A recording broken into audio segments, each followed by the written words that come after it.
Hello, welcome to Read Aloud 3, where it's you, me, and the Trinity. And I'm excited to be moving right along, going strong with our daily reading in the Bible.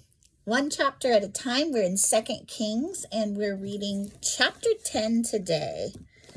Happy Thursday. The subtitle starts us with Jehu kills Ahab's family. Ahab had 70 sons living in the city of Samaria.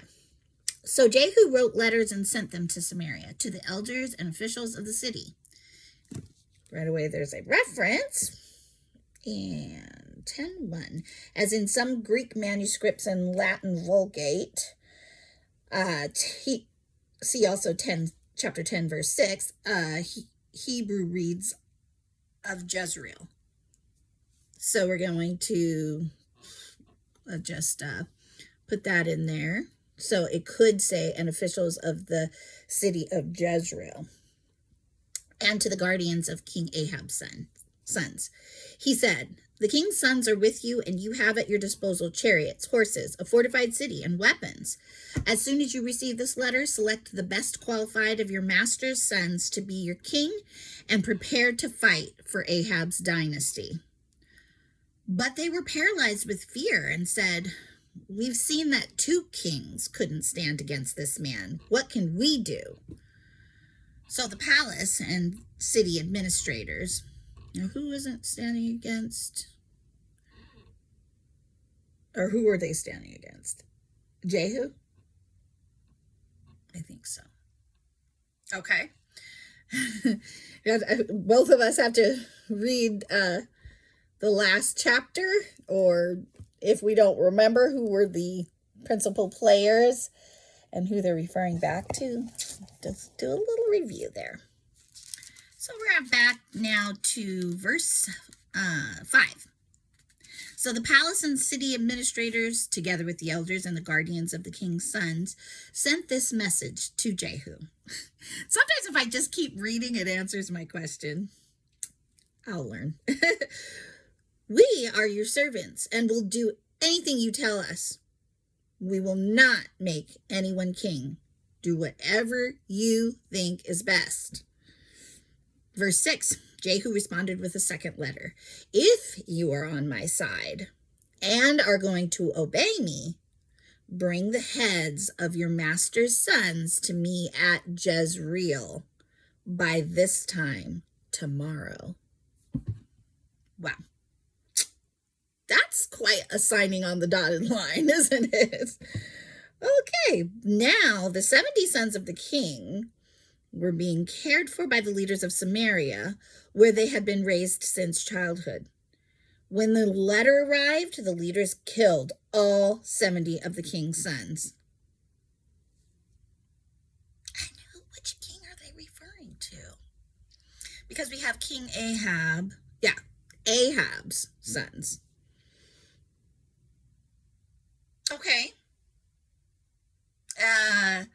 Jehu, let's backtrack. He had taken care of Queen Jezebel in the last chapter. That's what I remember. And I don't know where that left him in his status. But it sounds that Ahab's being secured in his position somehow, because Ahab had these 70 sons and they're living in Samaria. So they're basically, Jehu is the one who wrote letters and sent them to Samaria. Okay, that's kind of I have to recenter myself, realizing Jehu was the one who wrote the letters, sent them to Samaria, and said to the sons, to the guardians of the king's sons, okay, that the king's sons are with you, and you have all this, enforcement. Select the best qualified of your master's sons to be your king, and prepare to fight for Ahab's dynasty. So he's talking about a takeover. All right. They were afraid to do it, So, sorry, I have to re-talk myself through this, so wasn't following as well as I should have been. I'm in verse 5 now. The palace administrators were like, "We're your servants." This is what they said to Jehu. "We're your servants. Okay, tell us what to do. We'll not make anyone king. Do whatever you think is best." But he had just asked them to make one of the sons of the king king in his place. So then Jehu responded with a second letter, because he wrote the first letter. "If you're on my side and are going to obey me, bring the heads of your master's sons to me at Jezreel by this time tomorrow." So I don't understand, because they're like, "We're serving you." But it sounds like officially their master, who they are, because they're the palace administrators, is Ahab. And they're talking about all his sons, right? And at first they were going to be bringing, taking one of them to be the king, but they said, no, they won't do that. So he said, okay, then let's wipe them out as well, I guess, as take over the kingship of Ahab. I'm going to stop reading into here and trying to answer questions before I've finished reading. I don't think that's a good process. So he says, now the 70 sons of the king. Okay, so this is part B of verse 6. Now the 70 sons of the king were being cared for by the elders of Samaria, where they had been raised since childhood. When the letter arrived, the leaders killed all the 70 of the king's sons. They placed their heads in baskets and presented them to Jehu at Jezreel. A messenger went to Jehu and said, "They have brought the heads of the king's sons." So Jehu ordered, "Pile them in 2 heaps at the entrance of the city gate and leave them there until morning." In the morning, he went out and spoke to the crowd that had gathered around them. "You are not to blame," he told them. "I am the one who conspired against my master and killed him. But who killed all these?" You can be sure that the message of the Lord that was spoken concerning Ahab's family will not... Sorry. Something I did not have placed very well. Okay. Will not fail. That's for sure. God's word will not fail. The Lord declared through his servant Elijah that this would happen. Then Jehu killed all who were left of Ahab's relatives living in Jezreel, and all his important officials, his personal friends, and his priests. So Ahab was left without a single survivor. I'm picturing that maybe, that was his way of gathering all of the others who he was ready and willing to take out. It was to put this spectacle before them. Well, obviously it was to kill them off as well. Let's keep reading. Verse 12. Then Jehu set out for Samaria. Along the way, while he was at Beth-eked of the shepherds, he met some relatives of King Ahaziah of Judah. "Who are you?" he asked them. And they replied, "We are relatives of King Ahaziah. We're going to visit the sons of King Ahab and the sons of the queen mother." "Take them alive," Jehu shouted to his men, and they captured all 42 of them and killed them at the well of Beth-eked. None of them escaped. When Jehu left there, he met Jonadab, son of Rechab, who was coming to meet him. After they had greeted each other, Jehu said to him, "Are you as loyal to me as I am to you?" "Yes, I am," Jonadab replied. "If you are," Jehu said, "then give me your hand." So Jonadab put out his hand, and Jehu helped him into the chariot. Then Jehu said, "Now come with me and see how devoted I am to the Lord." So Jonadab rode along with him. When Jehu arrived in Samaria, he killed everyone who was left there from Ahab's family. So they're in this other area as well, in Samaria, right? Just as the Lord had promised through Elijah. Next subtitle, Jehu kills the priests of Baal. Then Jehu called a meeting of all the people of the city and said to them, Ahab's worship of Baal was nothing compared to the way I will worship him. Therefore, summon all the prophets and worshippers of Baal and call together all his priests. See to it that every one of them comes, for I am going to offer a great sacrifice to Baal. Is he being sarcastic here? It sounds like it. I hope so. Anyone who fails to come will be put to death. But Jehu's cunning plan was to destroy all the worshippers of Baal. Then Jehu ordered, prepare. Okay, so he's saying that, yeah, so that they won't suspect what he's doing. Verse 20, then Jehu ordered, prepare a solemn assembly to worship Baal. So they did. He sent messengers, and there's a reference here that I'd like to read in verse 20. Oh, it's just, it also as a cross reference in Exodus 32:5. Verse 21.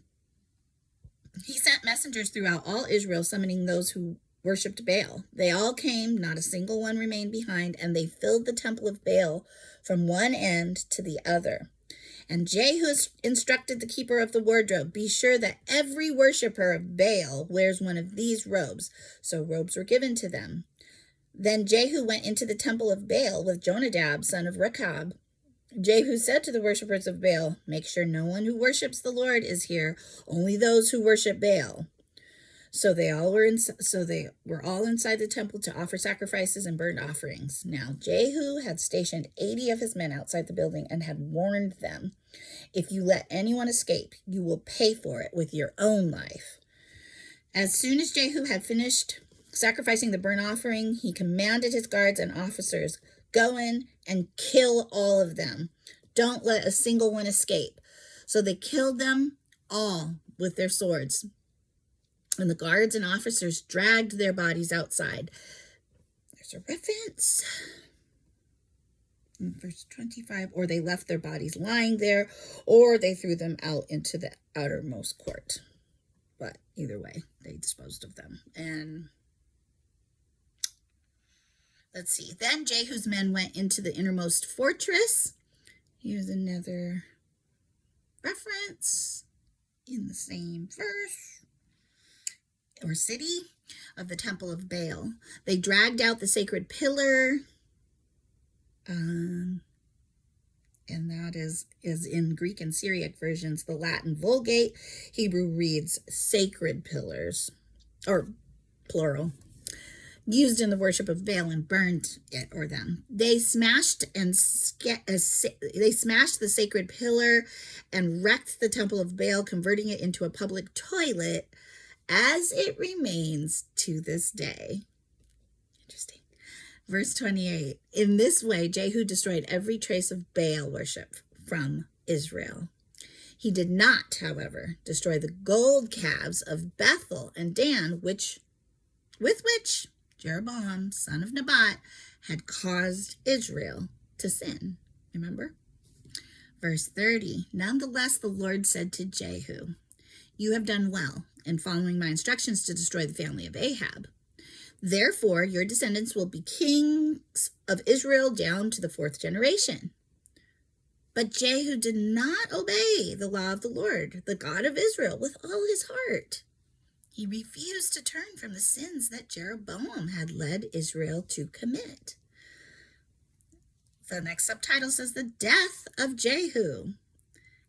At about that time, the Lord began to cut down the size of Israel's territory. King Hazael conquered several sections of the country. East of the Jordan River, there's also cross-reference, which is in 2 Kings 13:22. East of the Jordan River, including all of Gilead, Gad, Reuben, and Manasseh. he conquered the area from the town of Aor by the Arnon Gorge to as far north as Gilead and Bashan. The rest of the events in Jehu's reign, everything he did and all his achievements, are recorded in the book of the history of the kings of Israel. When Jehu died, he was buried in Samaria. Then his son Jehoahaz became the next king. In all, Jehu reigned over Israel from Samaria for 28 years. So that concludes the reading of chapter 10 of 2 Kings. And, all I can say is it's just so, interesting. There are definitely interesting tidbits in there, like where that massacre happened, it became a toilet, like a public toilet, because it was actually, no one, God is not glorifying death, but to show that this was a place where this God that got set up that drew so many away, even to the point where the person who was killing the people in the name of the Lord so that couldn't continue, still didn't eradicate all of it. Like he had some attachment, or it wasn't, it was like, he seemed to be fearless in confronting the Baal worship, but there was some reason why he did not deal with that initial golden calf worship that, was it Jehoahaz? Oh, no. That kind of rang a bell to me of when he had made it nice and convenient, for the people to just, hey, I'm gonna make your gods here. You don't have to go to, where you normally go worship the Lord. Yeah. It was what he didn't destroy were the gold calves of Bethel and Dan, which Jeroboam, remember Jeroboam? Yes, we do. Son of Nebat had caused Israel to sin, with which that he had caused them to sin. So it's just, quite amazing and shocking that he could do so much to try to serve the Lord in his zeal and still have something that he won't address, that he won't confront, right? And I think that is a lesson for all of us. I think that we have a lot of zeal about certain things that are easier for us to have zeal about. And maybe we even exhibit a lot of, what's the word? Yeah, maybe it's not just easy either to stand up for certain things. But what are the things that I think I've heard it called like a pet sin or something. What is it that we hold closer and we're just like, well, we don't touch that though, because you have some excuse, right? I have some excuse usually when those get dealt with. But deal with them we must, right? Deal with them. I mean, God, for him to be willing, he loves his creation, but him to be willing to wipe out total, populations of his creation so that doesn't continue and continue to, and that's why sin has to be dealt with. That's why Jesus came. And because it can't, we could not deal with our own sin. We didn't have it in us too. And so, but God can't have that continue with us into the kingdom of God, into eternity, because we already have seen what it does. It creates death. Okay, 'cause sin, when it is full blown, creates death. And there is no darkness in God and in his kingdom. And